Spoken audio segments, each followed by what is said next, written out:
proof on. Doing look a little better. They got a better ear on them. There, hot. And, so yeah, 3 loaves baked from that one starter that we reactivated just 2.5 days or 3.5 days ago now. Welcome to Sourdough Made Easy. We're here to unabashedly break all of the rules of sourdough bread making in order to prove to you that sourdough doesn't need to be hard. Please like and share this video and subscribe for more easy sourdough tips.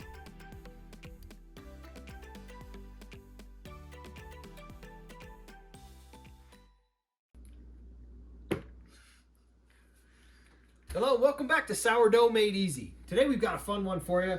You see, Prego here is about to pop, okay? She is due tomorrow on Valentine's Day, and I wanted to do a video, and I thought, you know what? I want to race I want to race the baby. Which one of us, let's see, how do we put this? Which is coming out of the oven first? Yeah, which bun is coming out of the oven first? That's perfect, that's great. So I'm going to bake a loaf of bread in the next 3 days, start to finish, taking our freeze-dried starter, teaching you how to rehydrate our freeze-dried starter, which, by the way, I did a video the other day. You can watch that.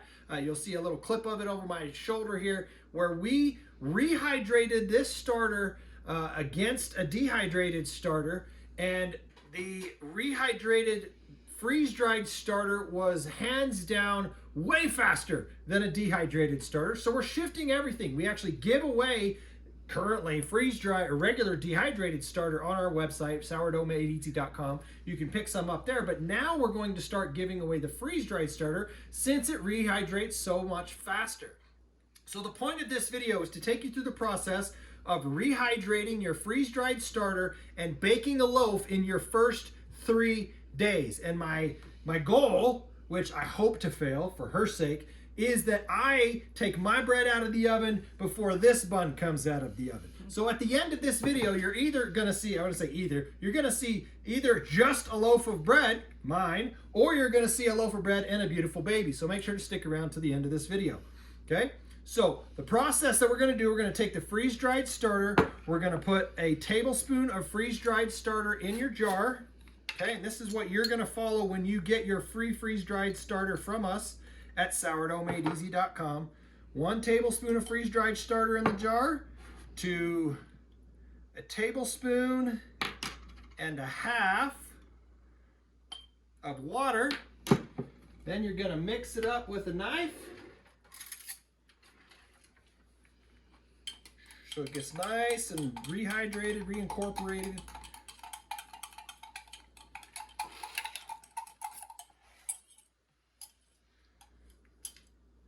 And then we're going to do a tablespoon, let's get a stick to it, whatever.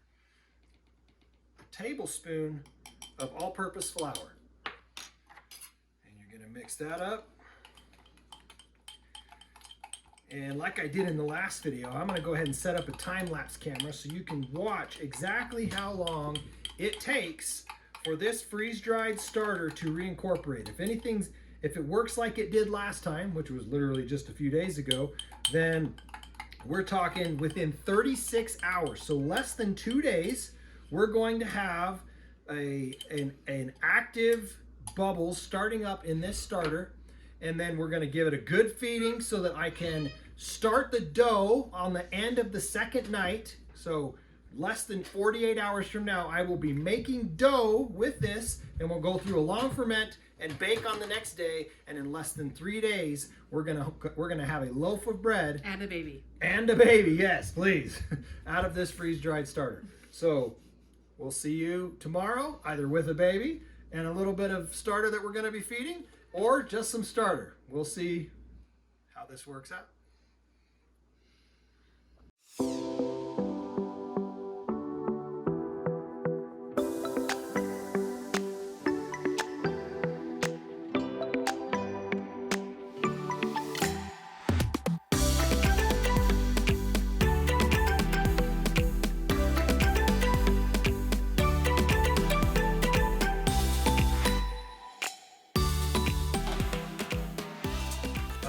welcome back. As I expected, based on the last test that I did, we didn't have much action in this rehydration of our freeze-dried starter. I do have to update you and let you know that I am most likely going to lose this because Miss Poppy here is actually in active labor at the moment. Not currently in the middle of a contraction or anything, but chances are our baby will be born on Valentine's Day, and she is not very happy that I'm going to be nicknaming him Valentino for the rest of his life because of it. And don't fear if she starts making some kind of primal sounds and her eyes start to roll back into the back of her head. She's just having a contraction. She'll be okay. But yeah, back to the video. So today is a simple, I say today, it's only been about 14 hours, almost exactly 14 hours.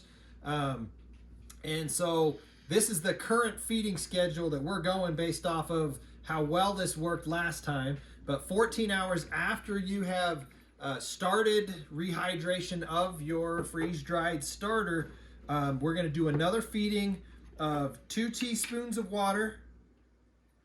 Just going to do it, not just say it. 2 teaspoons of water. I'm a little short on that last one. And a tablespoon of flour. And like I said, this is 14 hours later. So this is like the second feeding inside of 14 hours to really jumpstart the revival of this thing. And then set it on the counter again for about 24 hours. Because that's the point when it should, at least in our kitchen with our water and our temperature here, it should end up being about ready to pop, pun intended. So we're about right there. Last time, this time lapse that you're about to see at the very end of the last one that I did when it was a 24-hour period time lapse, you started to see it rise just a little bit. And then we didn't notice it until I was editing the video. And then we just did a normal feeding and it boom, like right off the bat, literally within minutes, it was rising aggressively. So, and we will see you in about 24 hours, maybe with a cute little baby in our hands. We'll see.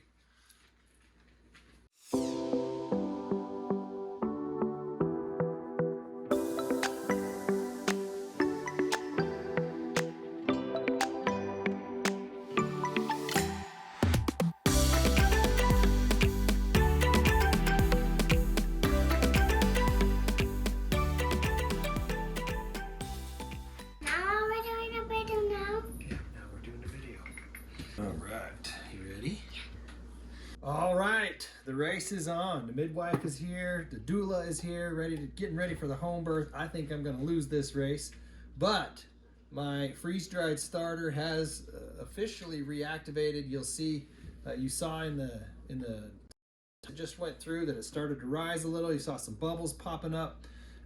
And so what we've got now is we're gonna do one more small feeding in which you're going to watch this thing blow up in the next like 4 to 6 hours or so. And then we're going to do a large feeding this evening so that I can bake bread tomorrow morning on the 3rd day. So in order to do this feeding, we're going to do 2 teaspoons of water. Do you want to help stir? Okay, 2 teaspoons of water. Lily's going to stir it. Such a good helper, huh?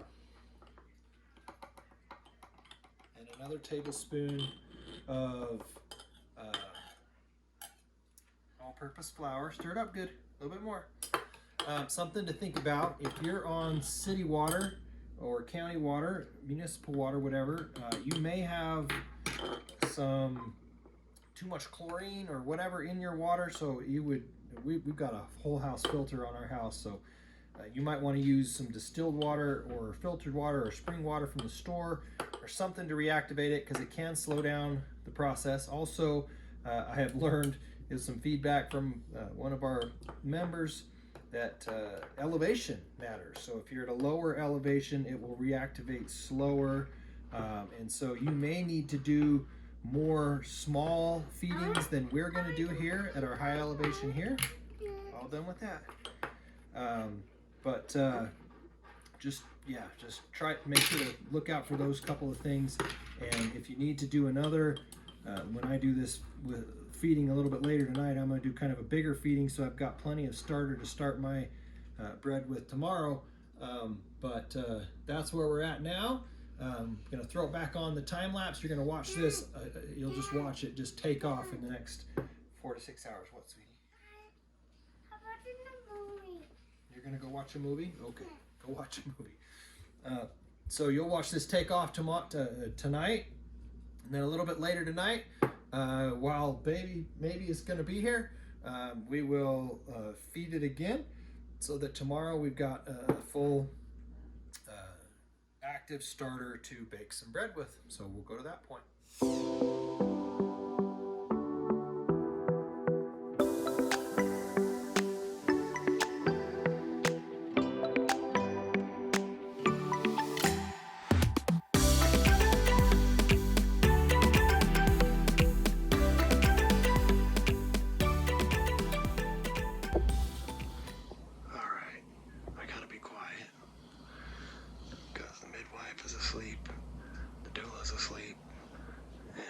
Is asleep. Everybody's asleep. But I have to feed this guy so that tomorrow we can bake some bread. Hey, Dad, what are you doing? I'm doing a quick video, okay? Do you want to be on the video? Say hi. That one should be asleep, but she's not because she got a late nap. So anyway, what I'm going to do is I'm going to feed this, put it in a bigger jar. Feed it a cup of flour and a cup of water so that we have plenty of starter to start some bread in the morning, which will be the third day.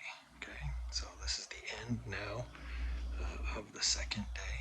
We're at about 49 hours into this, and so in the next 24 hours I'm going to bake some bread, and that will be bread in 3 days, from dust to resurrection to bread of our starter in 3 days. So I'm going to go ahead and do that off camera, just so you know, because I don't want to turn lights on and wake anybody up.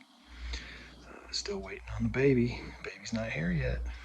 I don't think I'll be able to bake bread before I think baby's coming in the middle of the night. But so we will feed this with a cup of water, cup of flour in a bigger jar, and then I'll set the time lapse up. You'll get to see that grow, and then tomorrow we'll be baking bread.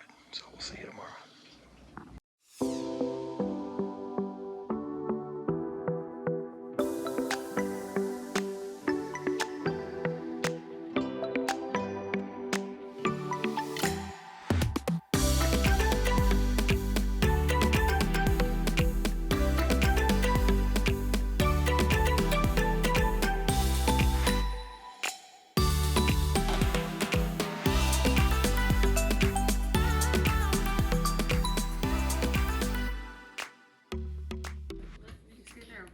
Nana's in the video. Grego's in the video. She's running away to have a baby. Yep. All right, so the race is on. You saw this was quite active last night. Lots of bubbles. So I think we're ready to bake. We're gonna see how we do. Still have a chance of getting my bread out of the oven before the bun comes out of the oven. This labor has been intense and long. So we got time maybe to ferment a loaf and get it. Hi. Addie says hi. And so I'm gonna do a time lapse of making this bread. So you're just gonna watch me fly through it. I'll do a voiceover so you understand, and I'll put the recipe up on the screen, but it's just our typical 10-minute sourdough recipe. You can see that video at the end of this video. I'll put a link up. You can watch how to make our bread in 10 minutes or less. So yeah, just gonna make the dough now, and then we'll set it to proof, and I'll come back and you can watch me time lapse form it and score it and bake it and everything all in the next, in order to accomplish my goal, 10 hours. So it's going to be a quick proof. I might actually try to increase the proof time by putting it in the oven with the light on, as one of the ways to just add a little bit of heat and speed to the proof. I'll let you know how that goes. So here goes. Okay, you can see here I'm starting with 4.1 ounces or 116 grams of starter. And then to that, we're going to add 12.2 ounces or 345 grams of water. And then we're going to stir that up real good before adding 1 pound, 4 ounces, or 566 grams of all-purpose or bread flour. And then we're going to follow that up with 0.7 ounces or 20 grams of salt. And then the goal with this is just to mix it until all of the flour is wet. You'll notice I'm not doing a levain, I'm not doing a stretch and fold, I'm not doing any of the typical kneading and things that you would normally do with a bread like this. This is our simple sourdough made easy method that takes less than 10 minutes of actual effort start to finish. And I'll go ahead and put a video at the end of this, link a video at the end of this for you to watch the whole process and see exactly how we can do this whole process in under 10 minutes.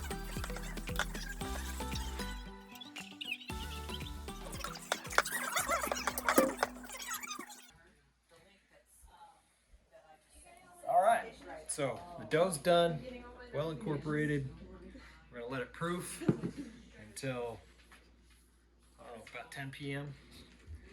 and then form it and bake it. Check back with you at that point. I like to use these shower caps we got off Amazon. Very simple to go over a bowl. And we'll set that to proof and let you know how it goes.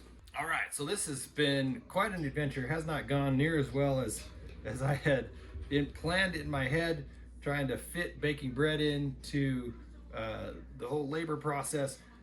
The bread that I started, was it early yesterday, and then tried something I've never tried before, which is a heat proof in the oven, trying to speed it up so that I could bake it in one day. It ended up just a soupy mess. It was really difficult, almost impossible to form as quickly as I wanted to, and I virtually gave up on this loaf last night. Left it out on the counter. It's been now 22 hours or so, roughly, since I started this dough, but I woke up this morning and it actually looks like it's risen a bit.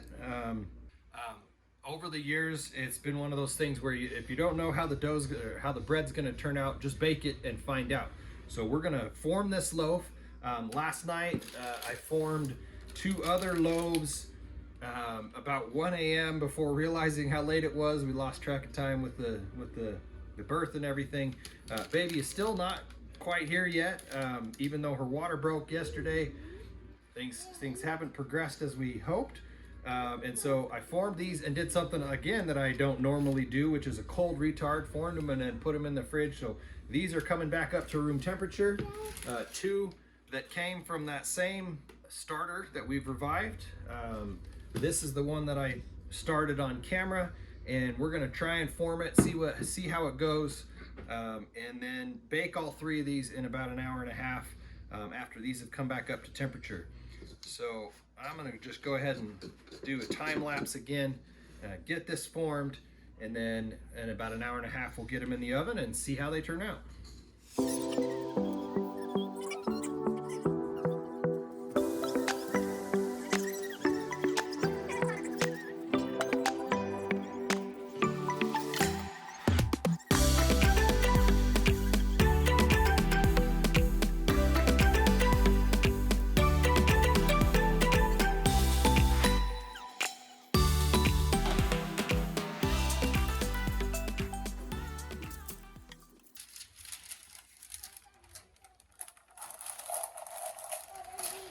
Okay, moment of truth. It appears as though I won this challenge. I won this bet. The baby still is not here, which is shocking and a little unnerving, but he's coming.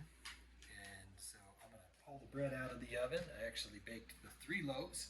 I got them to form pretty good, even though I wasn't used to the heated fermentation process in the oven, but you'll see when I take these out, they look pretty good. And I will, of course, wait to post this video until baby does come out and give you a glimpse of him. When he does arrive, we will make sure to let you see him before this is over, but these buns are coming out of the oven before he did. I will admit this is not my best loaves, but that is the white loaf that I did first on camera, and then these are the ones that I did off camera. I did the cold proof on. Do look a little better. They got a better ear on them. That's pretty good. They're probably going to be a little more sour than I'm used to, or than I like. There's a decent one there. Hot. And so yeah, 3 loaves baked from that one starter that we reactivated just 2.5 days or 3.5 days ago now. I would have finished the baking last night, but the timing with the baby and everything just kind of threw things off. But maybe we'll try this challenge again here soon.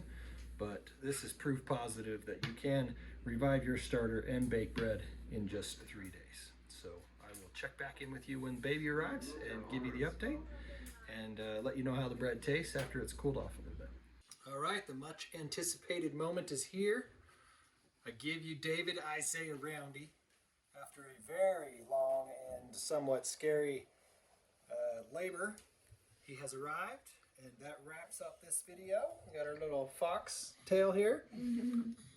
And he has been a joy. He's about a week old now. It took us some time to get back on our feet after all of that craziness. But that will wrap up this video. You get to see David Isaiah here. Mom is recovering well. Still not yet ready to be on videos yet again, but someday soon she will join us again. And we will see you on the next video. Bye. Bye. Bye. We hope you've enjoyed our Sourdough Made Easy video. Thanks for watching. Make sure to like and share this video and subscribe to get more easy sourdough tips. And don't forget to hit the notification bell to be notified when we post our next videos. And check out sourdoughmadeeasy.com for tons of easy, no autolyze, no levain, no knead, no stretch and fold, no babysitting your bread for hours on end recipes. And while you're there, pick up a free 93-year-old sourdough starter. Thanks, and we'll see you on our next video.